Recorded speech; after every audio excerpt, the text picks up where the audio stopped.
প্রিয় দর্শক, এই মুহূর্তে যে ঘটনাটি দেখছেন এটা বাংলাদেশ চলচ্চিত্র শিল্পী সমিতির সামনে যে ঘটনা ঘটেছে। নায়িকা ময়ূরীকে নিয়ে, নায়িকা ময়ূরীকে অশ্লীল প্রশ্ন করাতে খেপে গিয়েছে নায়ক, ভিলেন এবং ডিপজল প্যানেলের কর্তৃপক্ষরা, যারা শিল্পী সমিতির সদস্য। প্রিয় দর্শক, এই মুহূর্তে যে ঘটনা আপনারা দেখতে পাচ্ছেন, এই ঘটনার সৃষ্টি হয়েছে একটি ইউটিউবার এবং নায়িকা ময়ূরীর সাক্ষাৎকারকে কেন্দ্র করে। কিন্তু এই সাক্ষাৎকারটা এখন বড় দুর্ঘটনা হিসাবে আখ্যায়িত হয়েছে। প্রিয় দর্শক, আপনারা জানেন এই বাংলাদেশ চলচ্চিত্র শিল্পী সমিতির আজকে ডিপজল এবং মিশা প্যানেলের যে শপথ গ্রহণ ছিল, শপথ গ্রহণ শেষে প্রায় অনুষ্ঠান শেষের দিকে কোনো ঝামেলা নেই, হঠাৎ করে নায়িকা ময়ূরী এখানে আসে। এই নায়িকা ময়ূরীকে দেখে অনেক ইউটিউবার, সাংবাদিকরা এই গরমের ভিতর তাকে ডিস্টার্ব করতে থাকে এবং সাংবাদিকরা বিভিন্ন অশ্লীল প্রশ্ন করতে থাকে নায়িকা ময়ূরীকে।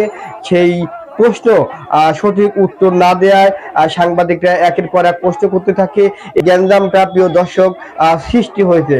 অনেকেই বলছে এর সাথে জড়িত নায়ক জয় চৌধুরী, এর সাথে জড়িত ভিলেন শিবাসানু, এর সাথে জড়িত আলেকজান্ডার বো।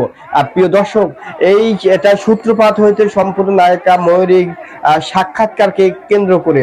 জানেন, এই মুহূর্তে সাংবাদিকরা যে উত্তেজিত হয়েছে, এটা সম্পূর্ণ এটা সাংবাদিকদের দোষ, যারা রিপোর্টার তাদের দোষ। কি আছে, নায়িকা ময়ূরীকে অশ্লীল প্রশ্ন করায় খেপে গিয়েছে আলেকজান্ডার বো, জয় চৌধুরী এবং শিবাসানু। প্রিয় দর্শক, আপনারা জানেন আজকে একটা বিশেষ দিন ছিল, মিশা ডিপজল প্যানেলের শপথ গ্রহণ। এই শপথ গ্রহণে তারা শান্তিপ্রিয়ভাবে এই শপথ গ্রহণটা সম্পূর্ণ করেছে এবং কোনো ভেজাল নেই। হঠাৎ নায়িকা ময়ূরীকে দেখে বিভিন্ন সাংবাদিক এবং নব নিযুক্ত মিডিয়া ইউটিউবার বিভিন্ন ধরনের অশ্লীল প্রশ্ন করা খেপে গিয়েছে। শিবাসানু, জয় চৌধুরী এবং আলেকজান্ডারের সামনে এই ঘটনা ঘটে। তারা দেখে এটা সহ্য করতে না পেরে ইউটিউবারদের তাড়িয়ে দেয়, সাংবাদিকদের তাড়িয়ে দেয়। এই তাড়িয়ে দেওয়াকে কেন্দ্র করে খেপে উঠেছে এই সাংবাদিক এবং ইউটিউবাররা।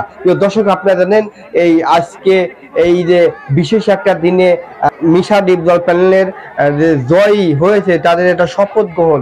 এই শপথ গ্রহণকে কেন্দ্র করে কিছু ইউটিউবার, সাংবাদিক আয়োজনকে নষ্ট করার চেষ্টা করেছে। দর্শক, কিছু সাংবাদিক আছে যারা টিভি মিডিয়া কাজ করে, তাদের ব্যবহার অনেক ভালো, তারা বোঝে। অনেক ইউটিউবার এবং যারা এই অল্প বয়সের সাংবাদিক, তাদের সাথে কোনো কথাই বলা যায় না। তারা এমন বিহেভ করে, মনে হয় তারা হয়তো কোনো চ্যানেলের মালিক, বড় টাকাওয়ালা লোক, কোনো ক্ষমতাধর ব্যক্তি, ম্যাজিস্ট্রেট, অথবা পকেটে পাওয়ার নিয়ে থাকে, এই রকম কথা বলে। এই কথা বলাকে কেন্দ্র করে তারা যে অন্যায় করেছে, সেই অন্যায় শাস্তি পেয়েছে। কমেন্ট বক্সে জানিয়ে দেবেন এই ঘটনাকে কেন্দ্র করে কে দোষী, আলেকজান্ডার বো, আর নায়ক জয় চৌধুরী, না সাংবাদিকরা। প্রিয় দর্শক, আজ এ পর্যন্তই। আবার নতুন কোনো ভিডিও নিয়ে হাজির হব আমি, আশরাফুল। ভালো থাকবেন, সুস্থ থাকবেন। আল্লাহ হাফেজ।